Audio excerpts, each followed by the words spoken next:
আসসালামু আলাইকুম প্রিয় শিক্ষার্থী বন্ধুরা, আশা করি তোমরা সকলেই ভালো আছো। আজকে আমরা আলোচনা করব হিসাবের বইসমূহ থেকে নগদ প্রাপ্তি জাবেদা এবং নগদ প্রদান জাবেদা কিভাবে প্রস্তুত করতে হয়।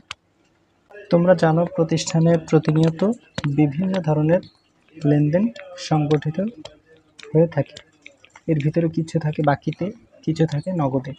তো যে সমস্ত লেনদেনগুলা নগদে সংগঠিত হয়ে থাকে সেগুলা নগদ প্রাপ্তি জাবেদা বা নগদ প্রদান জাবেদায় লিপিবদ্ধ করতে হয়। তো নগদ প্রাপ্তি জাবেদায় কোনগুলো লিপিবদ্ধ হয়?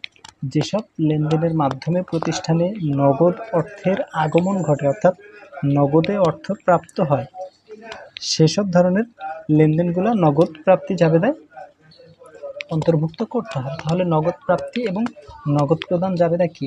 শুধুমাত্র নগদ টাকার সাথে সম্পর্কিত। নগদ টাকা যদি আসে তাহলে নগদ প্রাপ্তি জাবেদা, আর যদি নগদ টাকা চলে যায় তাহলে নগদ প্রদান জাবেদায় লিপিবদ্ধ করতে হয়। তো চলো আমরা কয়েকটি উদাহরণের মাধ্যমে দেখে নিই কিভাবে খুব সহজেই নগদ প্রাপ্তি জাবেদা প্রস্তুত করা যায়। তোমরা প্রথমেই নগদ প্রাপ্তি জাবেদার যে ছকটি আছে সেটি সুন্দরভাবে খাতায় এঁকে নিবে। প্রথমে আছে তারিখ, তারপরে ক্রেডিট হিসাব খাত, সূত্র, নগদান হিসাব ডেবিট, বাট্টা হিসাব ডেবিট, বিক্রয় হিসাব ক্রেডিট, দেনাদার হিসাব ক্রেডিট এবং অন্যান্য হিসাব খাত ক্রেডিট। অর্থাৎ এখানে দুইটা পক্ষ, একটা হচ্ছে ডেবিট পক্ষ আর একটা হচ্ছে ক্রেডিট পক্ষ। যেসব কারণে একটা হিসাব খাত ডেবিট হয় আর যেসব কারণে একটা হিসাব খাত ক্রেডিট হয়, এখানে ওইটা বিশ্লেষণের মাধ্যমে আমাদের টাকার অঙ্কটা বসাতে হবে। তো চলো আমরা দেখি। 2019 সালের মার্চের 1 তারিখে বাদল ট্রেডার্সের নিকট হতে 15,000 টাকার পূর্ণ নিষ্পত্তিতে 14,000 টাকা পাওয়া গেল। প্রথমে আমরা তারিখ দিই, 2019 মার্চের 1 তারিখ। বাদল ট্রেডার্স আমাদের কি? বাদল ট্রেডার্স হচ্ছে আমাদের একজন দেনাদার। কোনো এক সময় আমরা তার কাছে বাকিতে বিক্রয় করেছিলাম, তো এখন তার কাছ থেকে সেই টাকাটা আমরা পাচ্ছি। তো আমাদের দেনাদার কত টাকা? দেনাদার হচ্ছে 15,000 টাকা। কিন্তু ওই ভদ্রলোক বলছে যে আমি তোমাদেরকে 14,000 টাকা দিব, তোমরা আমার হিসাবটাকে ক্লোজ করে দাও। তো আর যে 1,000 টাকা কম দিবে, এটা কি? এটা আমরা তাকে বাট্টা দিচ্ছি। বাট্টা আমাদের জন্য কি? ব্যয়। তাহলে আমাদের ক্রেডিট হিসাব খাত কে হবে? বাদল। বাদল ট্রেডার্স। সূত্রের এখানে কিছু দেওয়ার দরকার নেই। তো আমরা যখন বাদল ট্রেডার্সের নিকট থেকে কি পাচ্ছি? নগদ টাকা। নগদ টাকা কত পাচ্ছি? এই 14,000 টাকা। আমরা কিন্তু 15,000 টাকা পাচ্ছি না, আমরা পাচ্ছি কত? 14,000 টাকা। তাহলে নগদান হিসাব ডেবিট 14,000, আর বাট্টা দিচ্ছি কত? 1,000 টাকা। এটা আমাদের জন্য ব্যয়। আর টোটাল দেনাদার কমে যাচ্ছে কত? 14,000 যোগ 1,000, 15,000 টাকা। মার্চের 5 তারিখে মালিক কর্তৃক বিনিয়োগ 1 লক্ষ টাকা। আমরা হিসাব করছি কিসের? প্রতিষ্ঠানের। আমরা মূলত হিসাব করছি কার? প্রতিষ্ঠানের। তো প্রতিষ্ঠানের মালিক কি করলো? তার নিজস্ব 1 লক্ষ টাকা বিনিয়োগ করলো।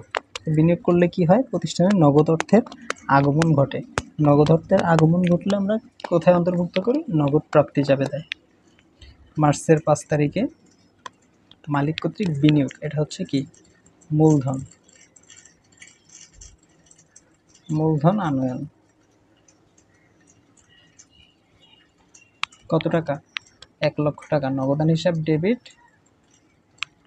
আর মূলধন হিসাব ক্রেডিট। যেহেতু আমাদের এখানে মূলধনের আলাদা কোনো ঘর নেই, তো আমরা অন্যান্য ঘরে লিখে দিব 1 লক্ষ টাকা।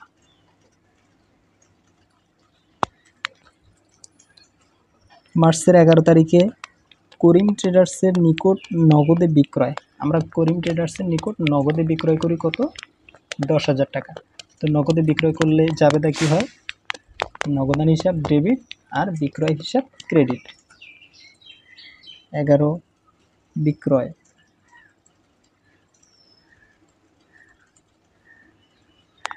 নগদে পাচ্ছি কত টাকা? 10,000 টাকা। আর বিক্রয় আমাদের হচ্ছে 10,000। 23 তারিখে 23 তারিখে রহিম ট্রেডার্সের নিকট পণ্য বিক্রয়। এখানে জাবেদা কি হবে? জাবেদা হচ্ছে দেনাদার হিসাব ডেবিট, বিক্রয় হিসাব ক্রেডিট। যেহেতু নাম উল্লেখ আছে রহিম ট্রেডার্স, নগদের কথা বলা নাই, তার মানে এটা কি? এটা হচ্ছে বাকিতে। আর আরেকটা জিনিস খেয়াল রাখবা, জাবেদা করলে যদি ডেবিট বা ক্রেডিট যে কোনো একটা পাশে নগদান হিসাব আসে, তাহলে সেটা বুঝবা যে নগদ প্রাপ্তি অথবা নগদ প্রদান জাবেদায় অন্তর্ভুক্ত হবে। আর যদি ডেবিট বা ক্রেডিট কোনো পক্ষতেই নগদ কথা উল্লেখ না হয় বা নগদান হিসাবটা না আসে, তাহলে বুঝবা যে ওইটা নগদ প্রাপ্তি বা প্রদান জাবেদায় অন্তর্ভুক্ত হবে না। তো যেহেতু এখানে রহিম ট্রেডার্স এর নিকট থেকে পণ্য বিক্রয় 5,000 টাকা, এখানে জাবেদা করলে হয় দেনাদার হিসাব ডেবিট, দেনাদার হিসাব ডেবিট আর বিক্রয় হিসাব ক্রেডিট। তো এখানেও নগদ কথা আসে নাই, এখানেও নগদ কথা আসে নাই, ডেবিটেও নগদ আসে নাই, ক্রেডিটেও নগদ আসে নাই। তাহলে কি এটা বাকিতে, এটা আমাদের নগদ প্রাপ্তি জাবেদা অন্তর্ভুক্ত হবে না। তাহলে চলো এবার যে লেনদেনগুলো আমরা এখানে অন্তর্ভুক্ত করেছি সেগুলো একে একে যোগফলগুলো নিচে নামিয়ে দিই। তো এখানে দেখবা নগদের এগুলা যোগ করলে আসবে 1,24,000 টাকা, বাট্টার এখানে 1,000 টাকা, বিক্রয় হিসাবে 10,000, দেনাদার হিসাবে 15,000 আর অন্যান্য হিসাবে আসবে 1,00,000 টাকা। তো তোমরা যদি এখানে ডেবিট পাস অর্থাৎ নগদান আর বাট্টা যদি যোগ করো, এখানে আসবে 1,25,000। আবার ক্রেডিট পাশে যদি একইভাবে সব কয়টা যোগ করো, তাহলে এখানে আসবে কত?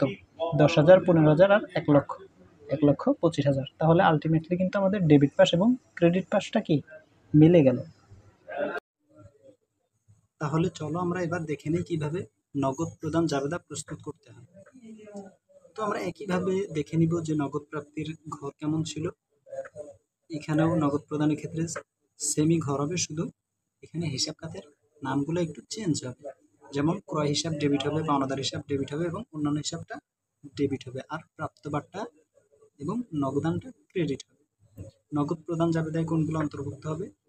নগদ প্রদান, প্রতিষ্ঠান থেকে যেগুলো নগদে প্রদান হবে, প্রদান করা হবে বা বহির্গমন, অর্থাৎ নগদে প্রতিষ্ঠান থেকে টাকা চলে গেলে সেই লেনদেনগুলো শুধুমাত্র নগদ প্রদান জাবেদায় অন্তর্ভুক্ত হবে। আরেকটা জিনিস মাথায় রাখবা যে জাবেদা করার পরে যদি নগদ কথাটা অর্থাৎ নগদ হিসাব খাতটা যদি ক্রেডিটে থাকে, তাহলে সেই লেনদেনটাই শুধুমাত্র নগদ প্রদান জাবেদায় অন্তর্ভুক্ত হবে। চলো আমরা একে একে কয়েকটা উদাহরণ দিয়ে দেখে নিই। 2018 সালের জুলাই 2 তারিখে নগদে ক্রয় 5,000 টাকা। তাহলে এখানে জাবেদা কি হবে? ক্রয় হিসাব ডেবিট, ক্রয় হিসাব ডেবিট আর নগদান হিসাব ক্রেডিট। তাহলে নগদ কথাটা কি ক্রেডিটে আছে, তার মানে নগদ প্রদান জাবেদায় অন্তর্ভুক্ত হবে।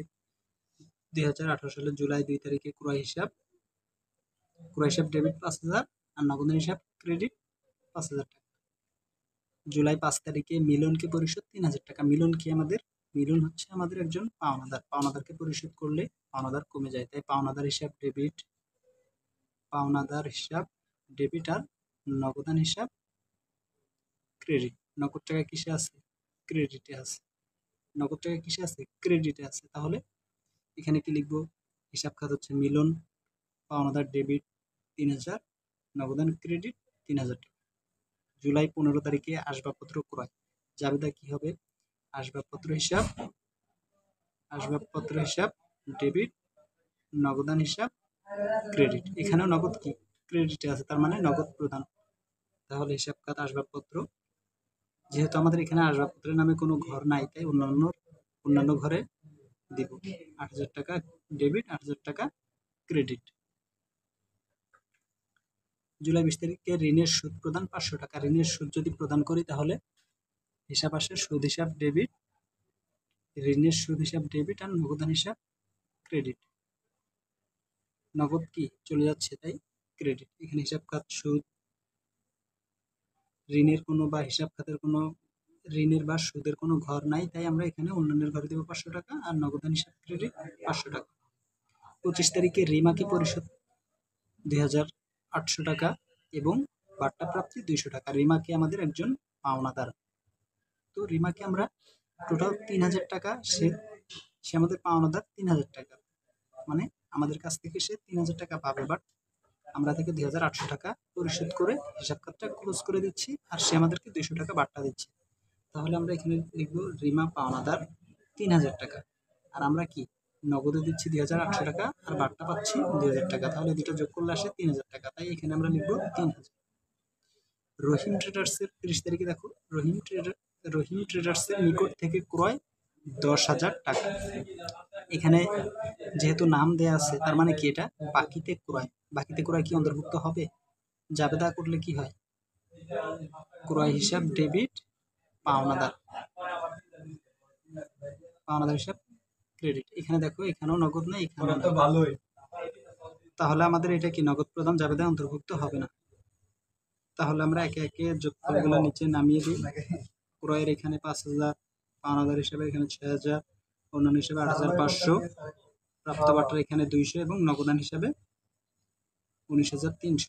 এখানে এই দুটা যোগ দিলে, ডেবিট পাশ যদি যোগ দাও, 3টা যোগ দিলে আসবে 19,500 টাকা। এই পাশে ক্রেডিট পাশের 2টা যোগ দিলে আসবে 19,500 টাকা। সুতরাং আলটিমেটলি তাহলে আমাদের ডেবিট এবং ক্রেডিট পাশ মিলে যাবে।